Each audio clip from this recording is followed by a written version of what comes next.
रेसिपीमध्ये तुमच्या सर्वांचे स्वागत आहे। तर आज मी बनवलेले आहे मस्त चटपटी आणि चटकदार असे मसाला शेंगदाणे।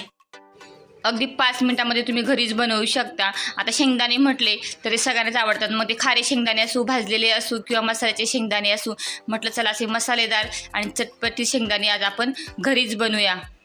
असे चटपटीत खायला सुद्धा छान लागतात किंवा तुम्ही कच्ची दाबेलीसाठी सुद्धा हे वापरू शकता। तर चला मी 1 वाटी शेंगदाणे घेतलेले आहे। आता आपल्याला काय करायचे, जेव्हा आपल्या मसाला शेंगदाणे बनवायचे असेल तेव्हा ते शेंगदाणे थोडे हलके असे भाजून घ्यावे लागतात। तर भाजून काय घ्यायचे, कारण भाजल्यानंतर ते शेंगदाण्याची जी वरची साल आहे ती आपल्याला काढून घ्यायची आहे आणि भाजल्याशिवाय तर वरची शेंगदाण्याची साल निघणार नाही। त्यामुळे आपण हलके असे भाजून घेणारे, अगदी जास्त भाजायची गरज नाही, फक्त थोडेसे हलकेसे भाजून घेऊया जेणेकरून त्याची साल अलगद निघली पाहिजे।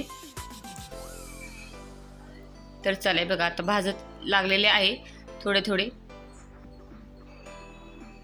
1-5 मिनिटात आपल्याला शेंगदाणे भाजून घ्यायचे आहे। तरी बघा पाहू शकता आता हे शेंगदाणे जे आहे ना बघा हलकेसे असे भाजलेले आहे। अशा पद्धतीने आपल्याला शेंगदाणे जे आहे ना भाजून घ्यायचे आहे, जेणेकरून बघा असं तुम्ही असं हाताने जरी बोटाने चोळलं तर याच्यावरची साल जी आहे शेंगदाण्याची निघली गेली पाहिजे। तर अशा पद्धतीने आपल्याला शेंगदाणे जे आहे ते भाजून घ्यायचे आहे। तर मी गॅससुद्धा बंद केलेला आहे। आता कढई गरमच आहे त्यामुळे मी शेंगदाणे कढईतच ठेवते आणि मग थंड झाले की शेंगदाण्याची आपण साल काढून घेऊया। आणि गरम कढईत ठेवल्यामुळे काय होते, त्याची शेंगदाण्याची जी टरकल असते ती पटकन निघतात। तर चला आता मी शेंगदाणे भाजून झालेले आहे। आता याची एक एक करून मी आता साल काढून घेते वरची, कारण भाजलेल्या शेंगदाण्याची वरची जी साल असते ना ती जरा कडवट असते, त्यामुळे शेंगदाणे नेहमी सोलून घ्यायची जेव्हा आपण मसाला शेंगदाणे बनवतो तेव्हा। आता आपल्याला मसाला शेंगदाणे करायचे आहे, तर आपण शेंगदाण्याची साल तर काढून घेतलेलीच आहे, पण त्याबरोबर शेंगदाण्याचे असे 2-2 तुकडे सुद्धा सोबत करून घेतलेले आहे, कारण त्याला व्यवस्थित मसाला बसतो आणि मग खायला सुद्धा छान चटपटीत आणि मसालेदार लागतात। तर चला आता आपल्याला थोडेसे फ्राय करून घ्यायचे आहे। तर मी थोडंसं तेल गरम करून घेतलेलं आहे।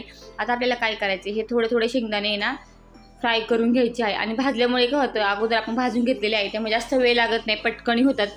तर तुम्ही म्हणशाल की डायरेक्ट तळलं तर काय होईल, पण डायरेक्ट तळण्यापेक्षा थोडेसे हलकेसे भाजून घ्यायचे, म्हणजे त्याच्यावरची जी साल आहे ती निघते आणि नंतर अशा पद्धतीने फ्राय करून घ्यायचे। आणि अगोदर भाजून घेतल्यामुळे काय होतं, पटकन फ्राय होतं, जास्त वेळसुद्धा लागत नाही, काही नाही। तर हे बघा असं थोडंसं गोल्डन कलर येतपर्यंत आपल्याला भाजून घ्यायचे आहे, म्हणजे छान खायला खरपूससुद्धा लागतात। अगदी जास्त जाळायचे नाही, काही नाही, हलकेसे फ्राय करून घ्यायचे आहेत।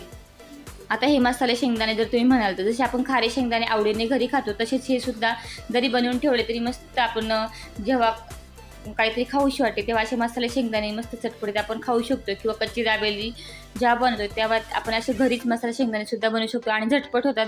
बाहेरून जर तुम्ही विकत आले तर अगदी 5 ते 10 रुपयाला एवढेसे भेटतात, त्यापेक्षा आपण घरी मस्त बनवू शकतो। ते बघा अशा पद्धतीने ना फ्राय करून घ्यायचे। आता हे झालेले आहे तर मी काढून घेते।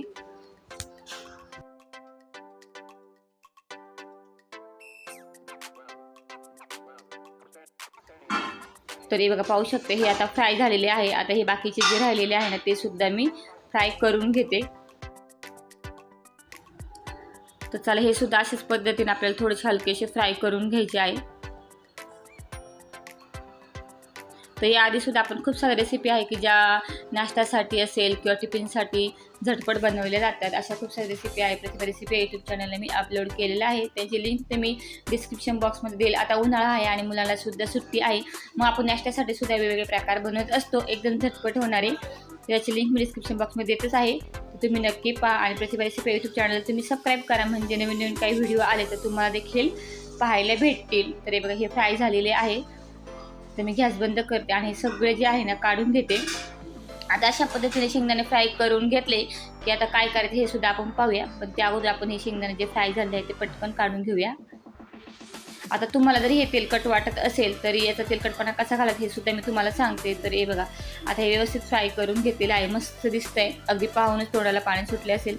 आता याला आपल्याला मस्त मसालेदार चटपटीत बनवायचे आहे, तर त्यासाठी आपल्याला टाकायचे आहे मिरची पावडर 1-1.5 चमचा, जसं तुम्हाला तिखट हवं असेल तसं, पण थोडंसं तिखटच बनवायचे म्हणजे खायला पण मस्त चटपटीत लागतात। आणि मीठ फक्त 2च वस्तू टाकायला लागतात, जास्त काही लागत नाही, काही नाही। आता हे आपल्याला फक्त मिक्स करून घ्यायचं आहे, म्हणजे आपले मसाला शेंगदाणा तयार। अगदी आपण बाहेर प्रवासामध्ये निघालो तर ट्रेनमध्ये किंवा बस स्टँडला असे शेंगदाणे विकायला असतात आणि आपण मस्त आवडीने घेतो, पण आपण घरी बनवायचा प्रयत्न करतच नाही। म्हटलं चला आज आपण रेसिपी शेअर करूया। मस्त बघा आता हे छान असे तर पाहू शकता आता हे शेंगदाणे जे आहे ना व्यवस्थित मिक्स झालेले आहे. जो मसाला आहे ना सगळ्या शेंगदाणे व्यवस्थित लागलेला आहे. आता तुम्हाला वाटत असेल की हे तेलकट दिसतात, पण आता आपल्याला काय करायचं, असंच व्यवस्थित मिक्स झालं की एक पेपर घ्यायचा आणि पेपरवरती एक 10 ते 15 मिनटं हे पांगून ठेवायचे, म्हणजे त्यातला तेलकटपणा जो आहे ना तो निघून जातो.